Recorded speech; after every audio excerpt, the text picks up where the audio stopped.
For HDB owners out there, you can only start buying or have interest in a private property after your minimum occupational period or MOP. So after 5 years of owning the HDB, then you can consider looking at buying your second Whether property. it's a BTO or resale flat, right? Yes, yeah. Or whether you fully paid or haven't fully paid your house, you still need to wait for 5 years before you can take any interest on other properties.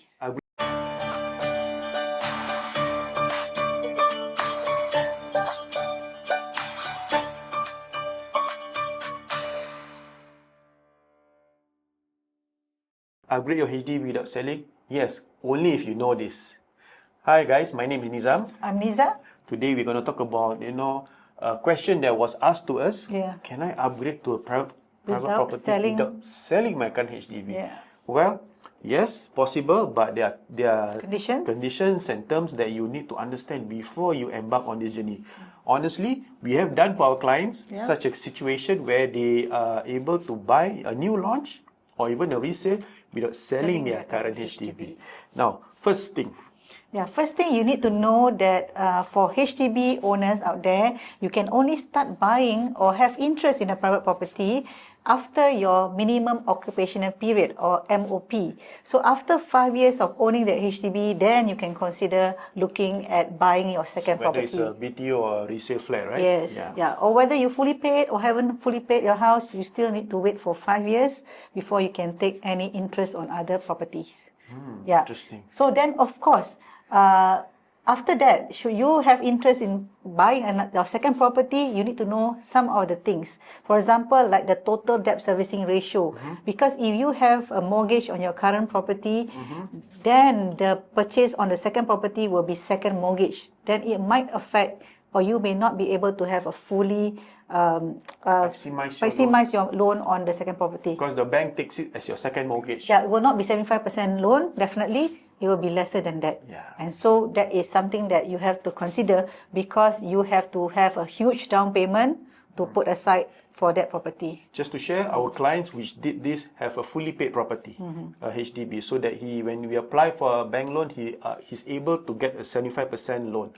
So it doesn't affect his total debt servicing ratio. But the thing that affected him was, or is, additional buyer's stamp duty for second property as a Singaporean. ABSD, it's a bad word. No, additional buyer's stamp duty for a Singaporean buying a second property is a hefty 20%. 20% extra, additional. Additional. So example, a $2 million property will cost you 400,000 ABSD on alone top of buyer's stamp duty. So this is a hefty commitment, whether it's CPF or cash. So you must understand from this perspective whether you can or cannot. But if you sell your property within, or sell your HDB within the 6 months after taking keys or TOP of the private property, you can have it refunded, provided you and your spouse are Singaporeans and that is your first marital home. Which means your HDB is a marital home. You buy a private property, also both names as marital home, then you are able to get a refund,